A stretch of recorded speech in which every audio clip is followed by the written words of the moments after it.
Madame, Monsieur, bonsoir. Merci de nous rejoindre au sommaire de cette édition. Début de la 27e session ordinaire du Conseil exécutif de l'Union africaine à Johannesburg.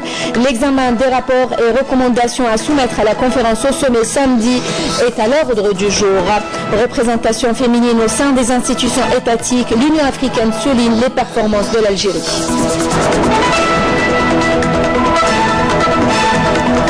Premier forum économique algéro-français ce jeudi à Paris, favoriser et développer les échanges commerciaux pour un partenariat mutuellement bénéfique, encourager les PME et investir parmi les recommandations. L'Axassi dévoile un nouveau schéma de financement de la croissance économique, une feuille de route appelée à être enrichie au fur et à mesure, note le gouverneur de la Banque d'Algérie. Les détails dans ce journal. Coopération algéro-coréenne, sud-coréenne, un chantier de construction navale en partenariat en cours de réalisation à Azophone. Un reportage dans cette édition. Cinéma, J-1 avant la clôture du festival d'Oran du film arabe, un premier bilan à la fin de cette édition. Conférence des chefs d'État et de gouvernement de l'Union africaine samedi et dimanche à Johannesburg en Afrique du Sud. Le président de la République, Abdelaziz Bouteflika, a chargé le Premier ministre de le représenter à cette 25e session. Abdelmalek Sellel sera accompagné du ministre d'État, ministre des Affaires étrangères et de la coopération internationale, Ramtan Lamamra, et du ministre des Affaires maghrébines de l'Union africaine et de la Ligue des États arabes, Abdelkader Msahel. Et début donc aujourd'hui à Johannesburg, ce jeudi donc de la 27e session ordinaire du Conseil exécutif de l'Union africaine en présence du ministre d'État, ministre des Affaires étrangères et de la coopération internationale, Ramtan Lamamra, avec à l'ordre du jour l'examen des rapports et recommandations à soumettre au sommet des chefs d'État et de gouvernement africains pour adoption. La conférence au sommet qui sera consacrée à l'autonomie des femmes et du développement en vue de la concrétisation de l'agenda 2063, les problématiques du terrorisme et de l'extrémisme radical, de la migration, mais aussi de la gouvernance seront également abordées. Et puis, à propos de la représentation féminine au sein des institutions étatiques, l'Union africaine a souligné aujourd'hui les performances réalisées par l'Algérie.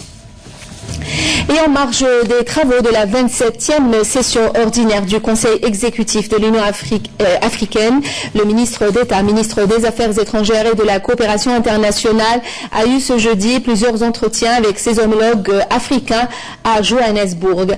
Ramtan Lamamra s'est entretenu avec son homologue botswanaise.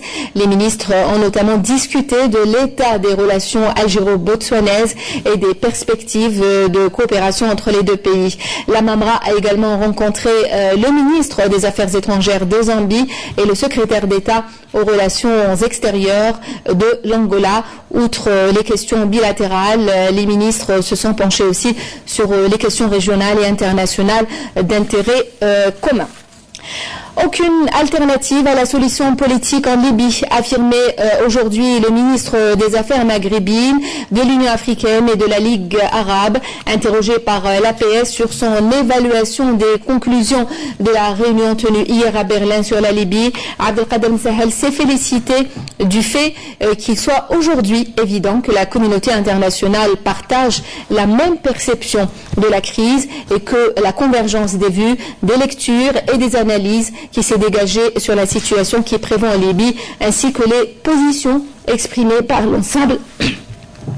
Je vous demande de m'excuser. Des participants favorisent la concrétisation rapide de la solution politique à laquelle il n'y a aucune alternative, a-t-il dit, tout en rappelant la position de l'Algérie qui, dès le premier jour, a plaidé en faveur d'une solution politique. Msahel a relevé l'urgence que revêt la question de la formation d'un gouvernement d'union nationale inclusif capable de poser les jalons d'un État moderne et de faire face aux multiples défis, d'abord sécuritaire et que posent le terrorisme et le crime organisé, mais aussi politique, économique et humanitaire.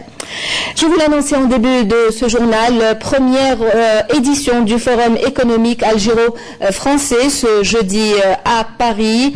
Objectif, booster davantage la coopération entre les deux pays en générant une dynamique d'investissement. De Paris à Afaf Belhoujet.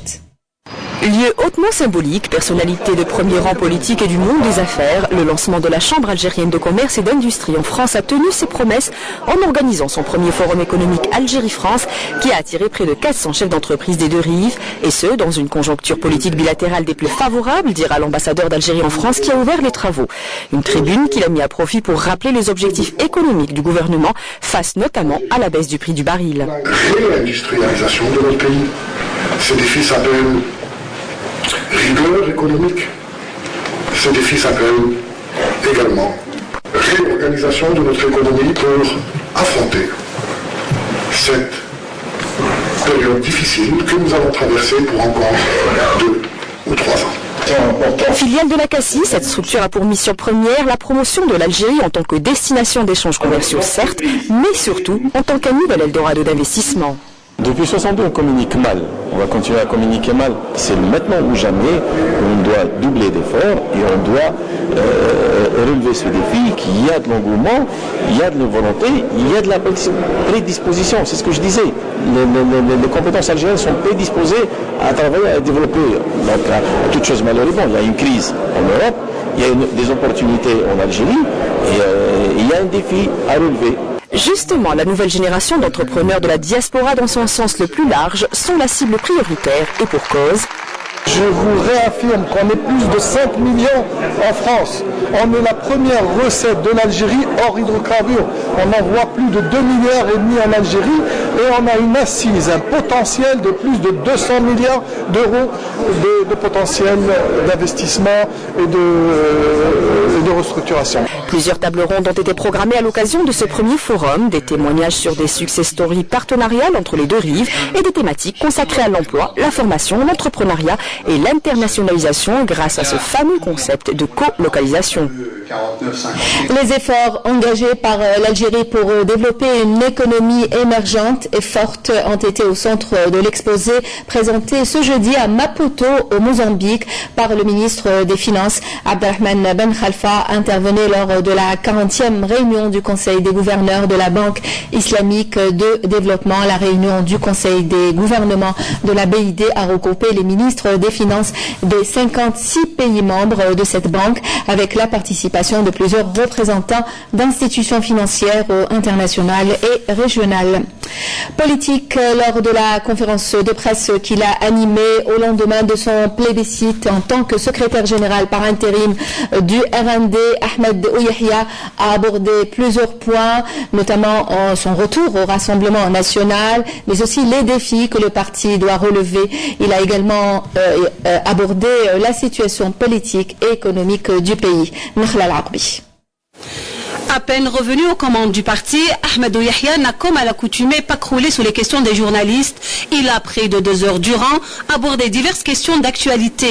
Il s'est à l'occasion exprimé sur les raisons de son retour, des raisons internes au parti selon lui.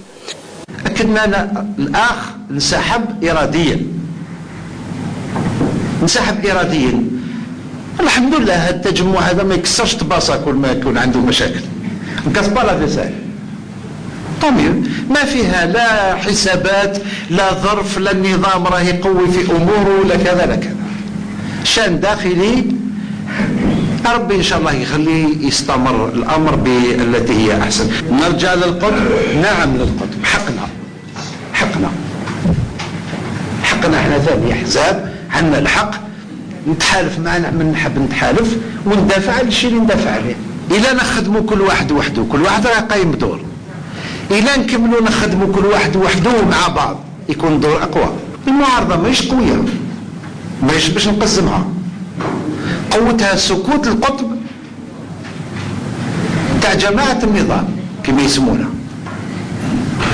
بالاحترام، الحجة بالحجة والدليل بالدليل. والنشاط بالنشاط المقابل، ماهوش المضاد. ساحة الكل.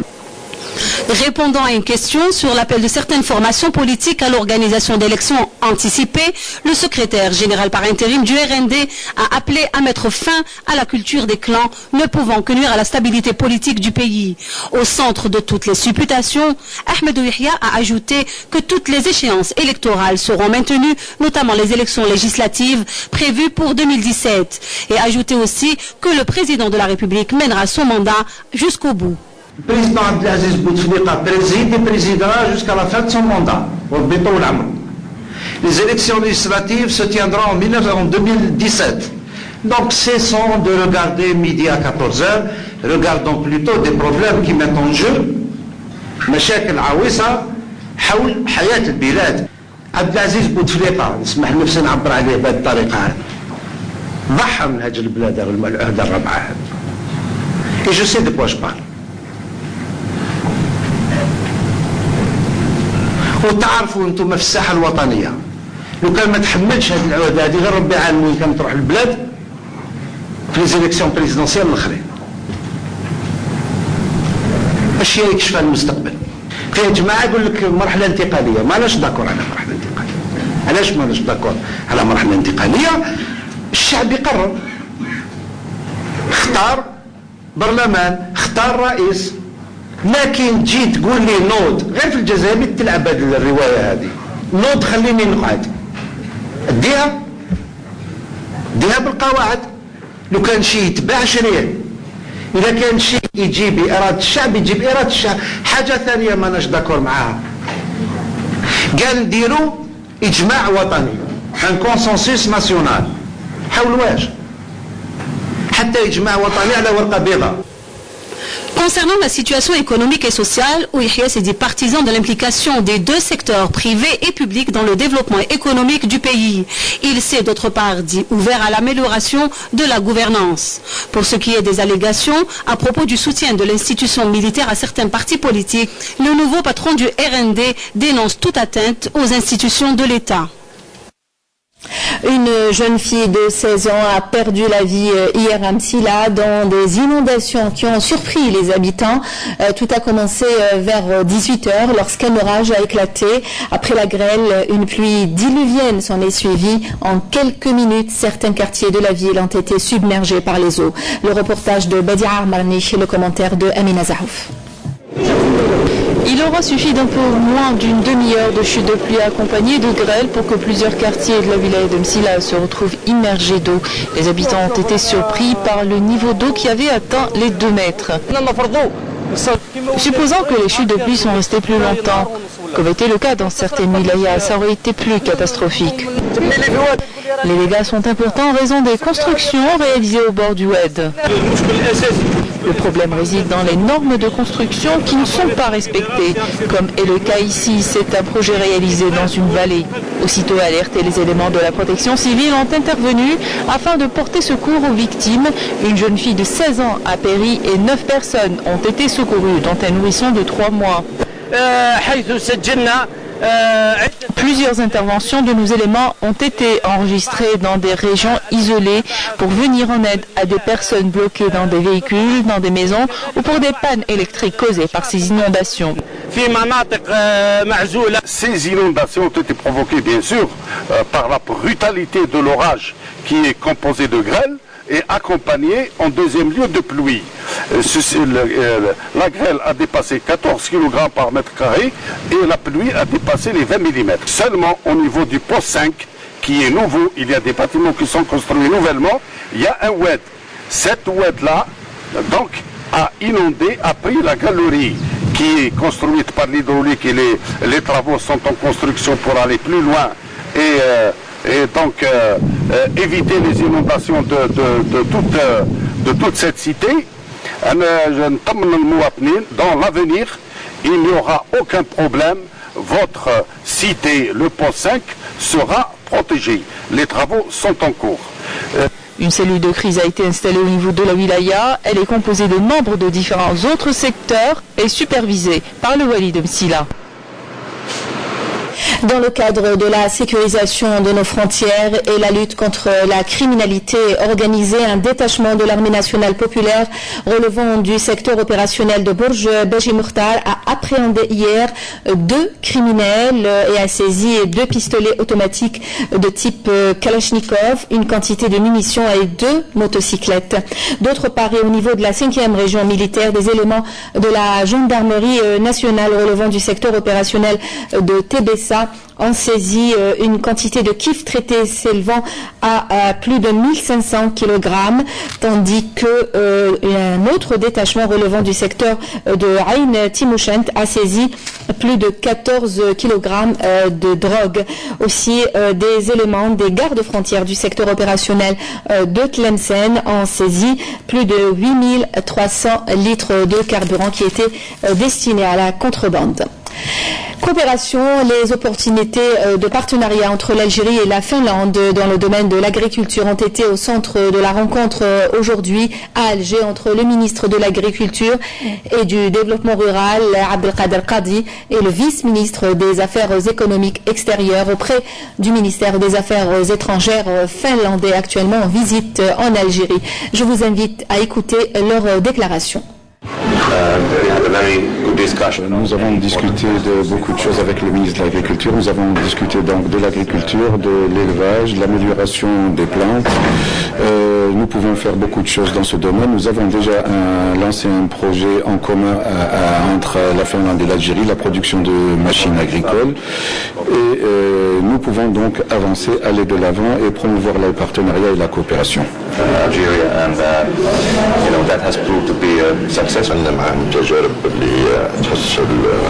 Nous avons des projets de partenariat avec la Finlande, notamment dans le domaine du machinisme agricole, ainsi que le renforcement de la formation des vétérinaires.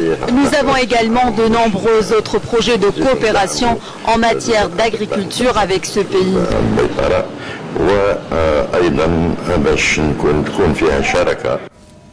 À propos d'agriculture, justement, nous allons parler du développement de la zone sud de Khanchla. 11 périmètres et 1000 km d'électrification agricole ont été réalisés récemment. Les jeunes, encouragés par les différentes aides accordées dans le cadre des différents programmes, sont de plus en plus nombreux à investir dans l'agriculture et l'élevage. C'est un reportage de Sophia Chouban.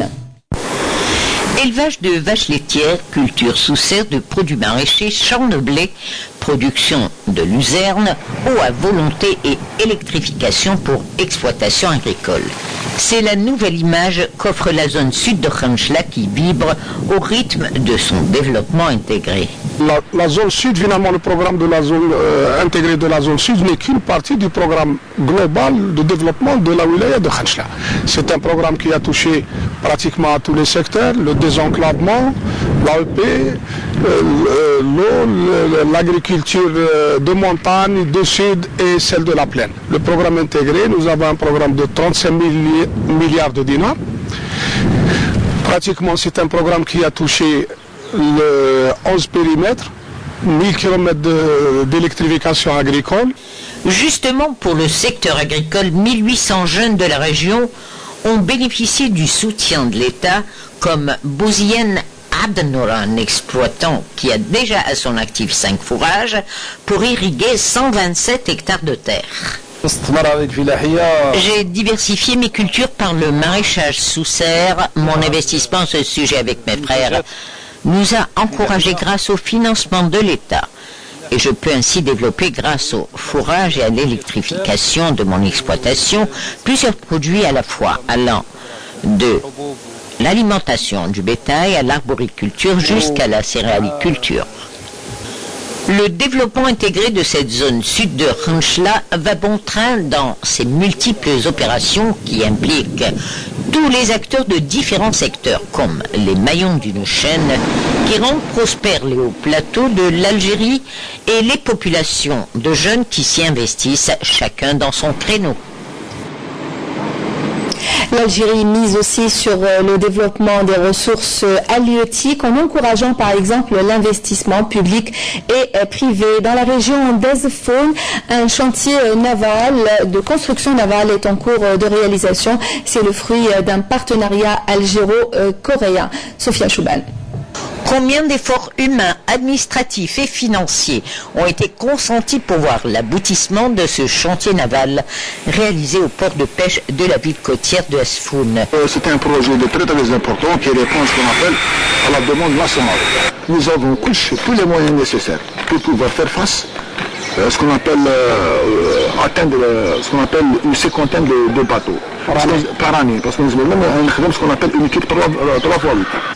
La Méditerranée regorge de poissons. Pour ce faire, l'État algérien encourage l'investissement dans le secteur des ressources halieutiques et de la pêche, parmi lesquels celui qui est venu conforter cette entreprise de construction de bateaux. Nous réalisons 2 types de bateaux, de pêche et de plaisance. Les dimensions des embarcations vont de 7, 9 à 12 jusqu'à 18 mètres de longueur.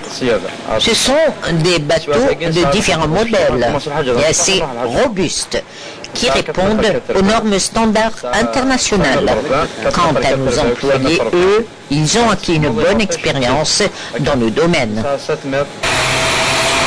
L'unité de production a prévu la réalisation en 2015 d'une 50aine d'embarcations et de 250 à l'horizon 2020.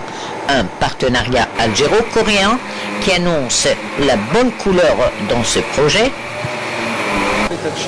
J'ai choisi cette entreprise pour commander un sardinier, non seulement pour la qualité de ces bateaux, mais aussi pour le coût de l'embarcation qui quand même est régi par le savoir-faire coréen.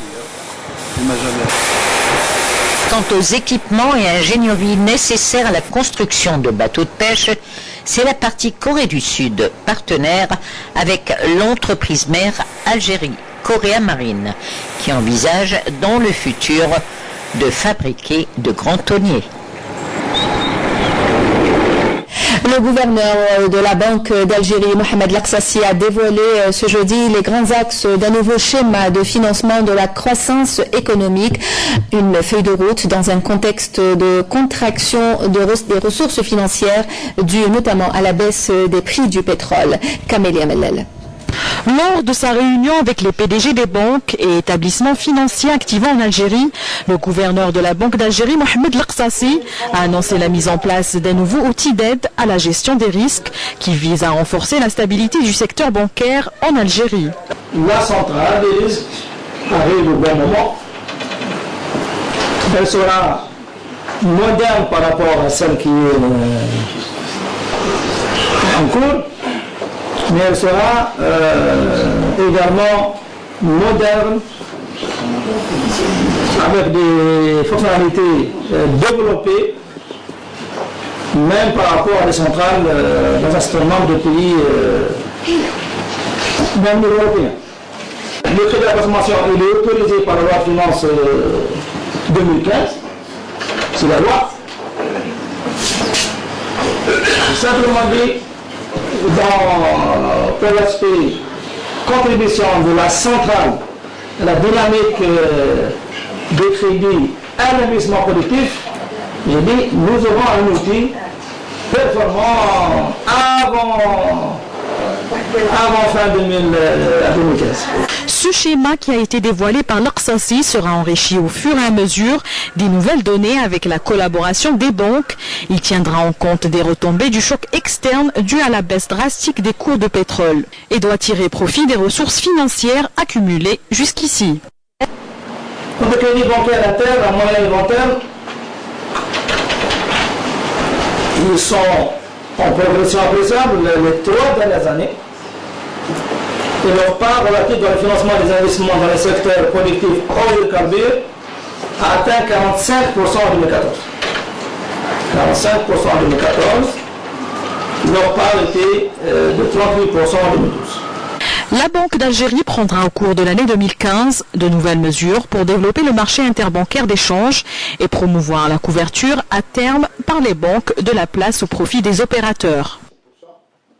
Une coupure du réseau d'Internet au niveau national a lieu ce jeudi soir depuis déjà 18h30 et jusqu'à demain 6h du matin en raison d'une opération de maintenance, a annoncé aujourd'hui Algérie Télécom. Cette coupure touchera également la connexion ADSL de minuit à 6h du matin. Baccalauréat 2015, c'était le dernier jour des épreuves ce 11 juin, notamment pour les filières mathématiques, sciences et gestion. La dernière épreuve, la physique, matière principale pour ces filières, les sujets ont été jugés faciles et à la portée de tous par les candidats. La dernière épreuve aussi pour la filière langue avec l'espagnol et l'italien. C'était donc la délivrance ce jeudi pour tous les candidats qui devront encore patienter pour les résultats, car les résultats du bac sont attendus vers le 10 juillet prochain. Cinéma, le 8e festival international d'Oran du film arabe vit ses dernières heures. La soirée de clôture est prévue pour demain avec la cérémonie de remise des prix. Mais à J-1, notre envoyé spécial au festival a voulu revenir sur les moments forts, les coups de cœur de cette édition, mais aussi les insuffisances, ce qui n'a pas bien fonctionné cette année. Nabil Kitoni, reportage. Voilà. Le FIOFA 2015 s'apprête à tirer sa révérence. L'heure est au bilan, en l'occurrence le bilan artistique. La programmation a-t-elle été au goût du grand public et des cinéphiles? La thématique, à savoir la réalité, dans le rôle du héros, a-t-elle été au rendez-vous? Et plus que cela, quels sont les coups de cœur et les coups de gueule de cette 8e édition dédiée au cinéma arabe? Plusieurs heures d'histoire, plusieurs trames et autant d'émotions. Long métrage, court métrage et documentaire. Ces produits visuels ont parfois émerveillé, surpris ou déçu un public avide de cinéma.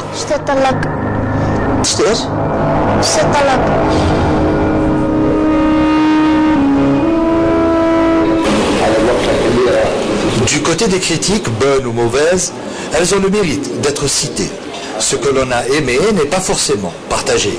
Je trouve qu'un film comme Rami annonce l'avènement d'un grand réalisateur.